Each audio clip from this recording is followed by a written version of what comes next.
Jadi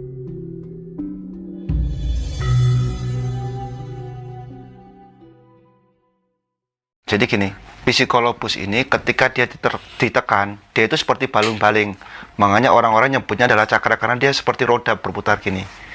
Nah, kebanyakan cuman nggak bisa tahu struktur psikolopus itu seperti apa gitu.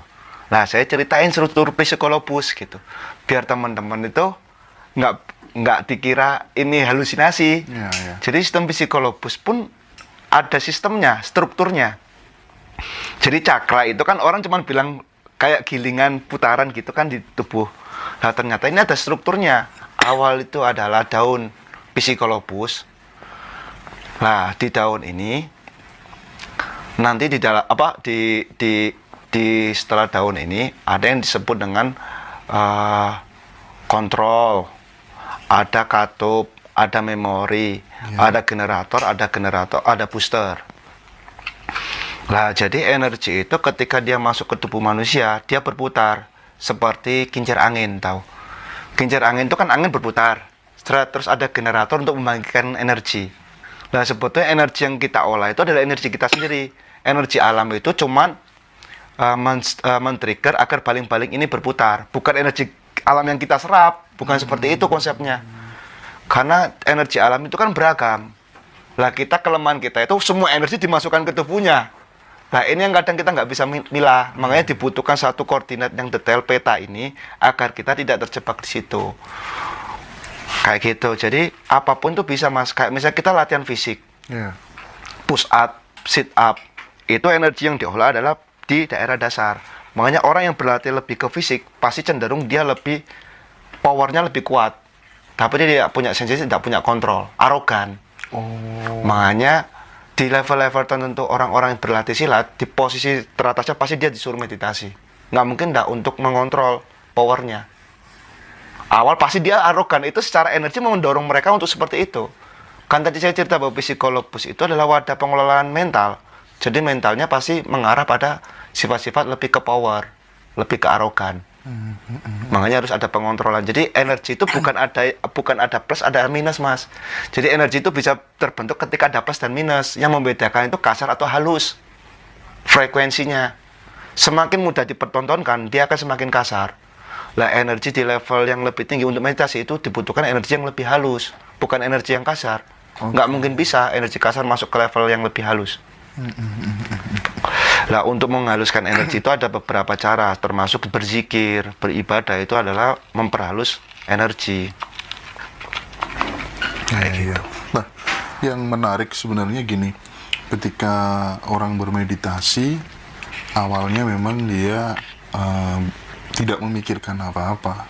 Tapi kita tidak tahu selama aktivitas sehari-hari dia yang sering dia pikirkan kecenderungannya apa begitu. Iya, mempengaruhi. Nah, saya meyakininya juga begitu berdasarkan memori dari pikiran-pikiran selama sehari-hari itu. Dia melihat yang dilihat bencana, yang dia lihat apa tuh namanya penampakan sosok misalnya Patih Gajah Mada, sosok Semar dan lain sebagainya. Nah itulah yang kemudian orang bilang mengatakan halusinasi dan lain. Gimana itu? Ya memang Ilusi, gitu. dilusi. Jadi ya memang seperti itu. Makanya di meditasi itu dikuatin awal. Makanya kalau saya sendiri ini cara saya ya, mudah-mudahan bisa membantu teman-teman. Jadi ketika meditasi tujuan awalnya itu harus tetap dijaga. Meditasi itu fungsinya adalah mentransformasi kesadaran untuk mendekatkan diri. Jadi ketika di awal, ketika orang meditasi, pegang aja bahwa tujuan saya hanya semata-mata karenamu dan hanya untukmu. Udah. Lah kalau kita udah berpikiran untuk yang kesaktian dan sebagainya, kita akan terjebak di situ.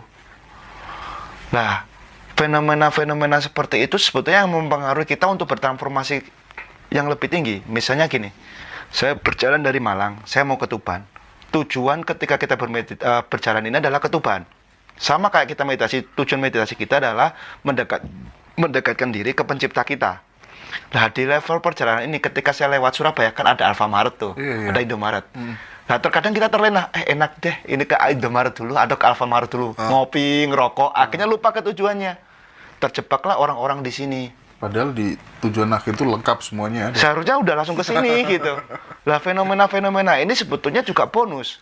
Kayak misalnya ketika kita bicara tentang Wangsit Joyoboyo, itu sebetulnya beliau mengalami suatu transformasi yang cukup jauh. Akhirnya akhirnya dia menembus ruang dan waktu. Fenomena seperti itu.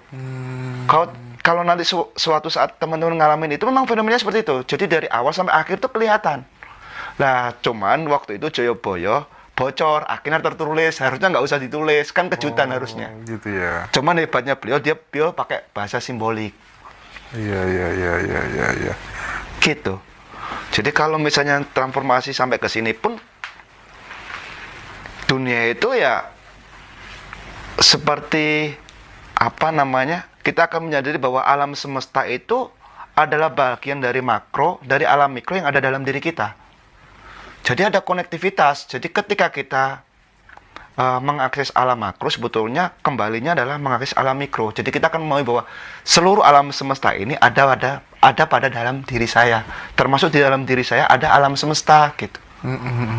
Nah, itu kebanyakan kita terjebak pada statement awal, yaitu statement yang sering kita dengar bahwa manunggaling kawula Gusti pun mengalami degradasi yang cukup jauh pemaknaannya, yang menganggap bahwa saya adalah Tuhan.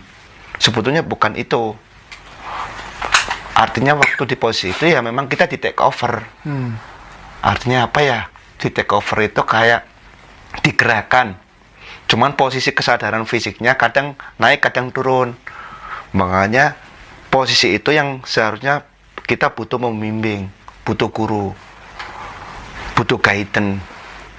Kalau nggak ada guru, kita akan kesulitan karena beliau yang lebih tahu jalur itu. Iya. Makanya dibutuhkanlah mursyid. Oke. Gitu. Kalau nggak gitu, kita akan terjebak di dunia itu. Akhirnya kan ada yang mengalami jadab, fana. Itu sebetulnya nggak salah mereka. Memang fenomenanya seperti itu. Jadi bayangin ya, saya sendiri ngerasain di sini gitu. Tiba-tiba saya melihat cahaya saya itu disampaikan. Pusing kan itu saya. Terus saya bisa ngerasain sampean gitu. Itu kan kalau saya ceritakan kayak gini kan orang nggak akan percaya. Karena fenomenanya pasti seperti itu. Dan itulah saya sangat meyakini bahwa kita adalah satu kesatuan yang utuh dari Nur Muhammad. Itu nggak bisa saya tolak.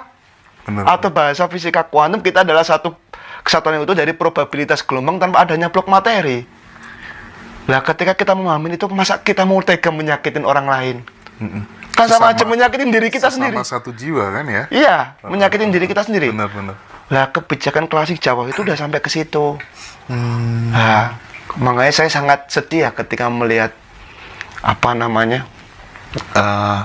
ekspresi-ekspresi saat ini itu malah mendanggalkan keilmuan Jawa itu sendiri. Jadi seolah-olah kita menjadi superior. Bukan superior, kita tidak pernah membuat sejarah bahwa kita menundukkan satu sama lain. Enggak, kita pasti ngomong orang Jawa itu dari dulu. Makanya kekuatan yang paling kuat di luhur kita itu adalah bagaimana kita saling mencintai dan menyayangi, menghormati. Itu yang utama, bukan mengalahkan. Jadi kalau misalnya kita tarik garis lurus, kalau di Jawa itu disebutnya Kejawen, kalau di Sunda disebut Sunda Wiwitan, itu sebetulnya pengalamannya sama. Cuman karena lokasinya berbeda, dengan cara yang berbeda, seolah-olah tampilannya berbeda. Padahal makna esensinya sama. Gitu. Iya. Jadi sebetulnya kita dulu adalah suatu. Jadi saya malah cerita lebih ke ini ya, peradaban. Ntar aja dah, kalau diundang lagi. Oke, Mas. Saya ingin coba geser sedikit ke fenomena yang dialami oleh teman-teman kita yang katanya indigo gitu ya. Beberapa kali misalnya menyebutkan nanti bakal terjadi seperti ini gitu. Terbukti jadi kenyataan. Tapi lama-kelamaan tuh banyak di antara mereka yang dipermalukan oleh dirinya sendiri. Iya, benar. Kenapa kok bisa begitu? Iya kan, makanya waktu saya mengakses rambatan jejak morfogenesis, ternyata jejak morfogenesis ini jejak masa depan ya, apa ya sebetulnya blueprint ya. Oke. Lah itu ternyata kewaskitaan seseorang yang paling canggih itu cuma 80% tingkat akurasinya. Paling canggih ya, itu pun harus didukung dengan 3 waskitator. Makanya saya tidak pernah bermain di wilayah itu. Karena kemungkinan sangat kecil kebenarannya. Makanya di fisika juga sendiri mengamatin bahwa ketika materi itu sering diamati, maka dia akan bergerak. Nah itulah makanya kita menyebutnya adalah kemungkinan-kemungkinan, bukan kepastian. Kita ini berada pada skala human scale ya. Human scale itu skala ketidakpastian. Itu saya dapat dari Profesor Sutiman. Jadi kita berada di alam ketidakpastian. Yang kita harus membawa alam kepastian ke alam ketidakpastian gitu. Makanya jangan berharap besar pada dunia ini gitu. Gitu. Lah, teman-teman indigo itu terjebak pada visual-visual seperti itu, akhirnya menjadi tendensi menjadi hijab mereka untuk mengakses yang lebih dalam. Padahal kuas kita itu sebetulnya bukan untuk itu, untuk memahami suatu hal, kejadian. Karena realita itu terus membungkus, saling membungkus. Realita itu kan ada pembungkus-pembungkus ini. Semakin dalam kita melihat realita dengan bungkusan lebih dalam, kita akan tahu maknanya. Lah inilah kunci bagaimana kita memahami simbol-simbol leluhur kita. Makanya orang luar mau memboikot atau mengambil harta-harta kita pun mereka nggak akan bisa mengakses karena dia tidak punya jejak itu. Nah kita yang seharusnya bisa membahasakan itu, tapi jangan didangkalkan gitu. Iya.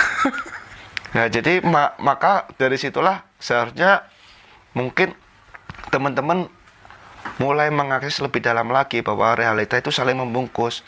Bahwa apa yang kita lihat di visual itu sebetulnya belum tentu kemungkinan itu akan terjadi karena banyak faktor-faktor tertentu. Kan ada itu yang menyebutkan bahwa 99,99% alam semesta ini adalah ruang hampa. Jadi sebetulnya kita ini tidak pernah ada. Hanya seolah-olah ada. Gitu. Seolah-olah ada. Misalnya kita semua di sini sepakat. Jadi kita ini asa ini tidak akan pernah terwujud, tidak ada wujudnya karena tidak ada yang mengamatin. Air spiritual asli. Iya, air spiritual asli. Jadi ini produk dari Jasa Tirta ya. Apa namanya yang diambil dari sumber Sengguru. Jadi ini cukup menyegarkan lah. Iya.